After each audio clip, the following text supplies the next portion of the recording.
आज है 5वां दिन और हम बात करेंगे मेडिसिनल लीच के बारे में। इसको हिरियोडो मेडिसिनालिस के नाम से भी जाना जाता है।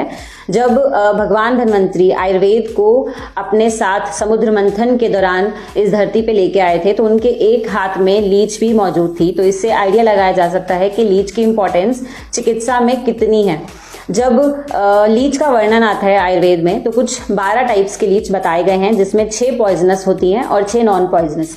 जो 6 नॉन पॉइजनस की कैटेगरी है उसमें सबसे उत्तम हिरियोडो मेडिसिनालिस को बताया गया है और इसी का ही इस्तेमाल आयुर्वेदा प्रैक्टिशनर करते हैं चिकित्सा के लिए। लीच का 2 तरीके से काम है। पहला ब्लड प्योरिफिकेशन, दूसरा एंजाइम्स सिक्रीट करने का।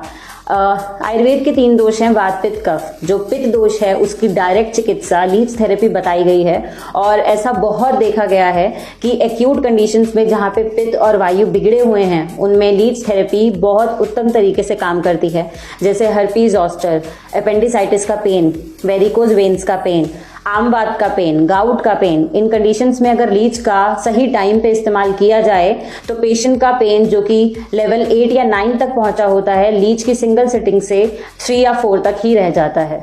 आइए समझते हैं कि कैसे पता लगाएं कि आपके शरीर में पित्त दूषित हो रखा है। तो अगर बॉडी में कहीं भी आपको बर्निंग सेंसेशन फील होती है, जैसे हर्पीज के ब्लिस्टर्स में या प्लांटर फेशियाइटिस की कंडीशन में, एपेंडिसाइटिस के पेन में, गाउट के पेन में, इन सभी कंडीशंस में कहीं ना कहीं आपको दाह, बर्निंग सेंसेशन का फील होता है, तो इससे आप आइडिया लगा सकते हैं कि आपके शरीर का पित्त दूषित है। ऐसा बोला गया है कि लीच जब ब्लड सक करती है तो उसका जो दायरा होता है वो 1 हथेली के बराबर होता है। तो इस हिसाब से ही पेशेंट की साइट, एज, सीजन देखकर नंबर ऑफ लीचेस डिसाइड करी जाती है।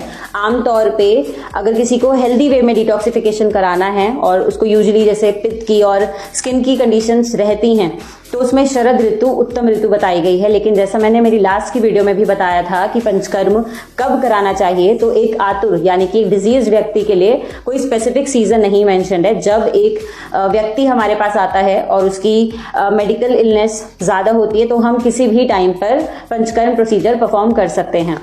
जब लीच लोकलाइज एरिया से ब्लड सक करती है तो वहां का सर्कुलेशन इंप्रूव होता है और साथ साथ जो एंजाइम्स लीच के सलाइवा में होते हैं, जैसे एंटीस्टैसिन, हिरियोस्टैसिन, हिरियोडिन, एग्लिन, ये सारे एंटी इन्फ्लेमेटरी और पेन रिलीविंग का काम करते हैं। तो एक्यूट कोई भी कंडीशन जो कि स्किन की है और वहां पे पित्त का इन्वॉल्वमेंट है और अगर लीच थेरेपी का इस्तेमाल किया जाए तो पेशेंट को मात्र एक ही सिटिंग से बहुत लाभ होता है। जब लीच को लोकलाइज एरिया पे प्लेस करा जाता है तो उस टाइम पे सुई चुभने जितना पेन होता है और पूरे प्रोसीजर के दौरान जब तक इम्प्योर ब्लड सक करती है लीच तब तक पेशेंट को कैसी भी डिस्कम्फर्ट नहीं होता। लेकिन जैसे ही दोबारा से पेन स्टार्ट हो उस टाइम पे आइडिया लगा लेना चाहिए कि दोबारा से प्योर ब्लड लीच सक करने लगी है। तो वो टाइम होता है जब हमें लीच को वहां से हटाने की आवश्यकता होती है।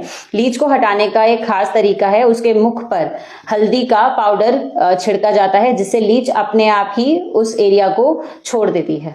लीच को हार्बर करना अपने आप में एक टास्क है क्योंकि ये बहुत एक्सट्रीम टेम्परेचर टॉलरेट नहीं कर पाती। तो टाइमली इनका पानी चेंज करना और प्रोसीजर से पहले और प्रोसीजर के बाद इनका प्रॉपरली शोधन करना, ये सभी आयुर्वेदाचार्य प्रोसीजर से पहले परफॉर्म करते हैं लीच के ऊपर।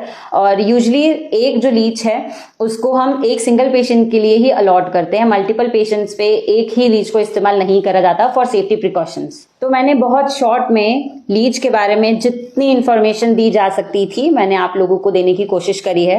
आशा करती हूँ ये वीडियो आपके लिए हेल्पफुल रही होगी। अगर इसके बाद भी आपको कैसा भी डाउट हो तो आप प्लीज हमें नीचे कमेंट बॉक्स में कमेंट करके जरूर बताएं।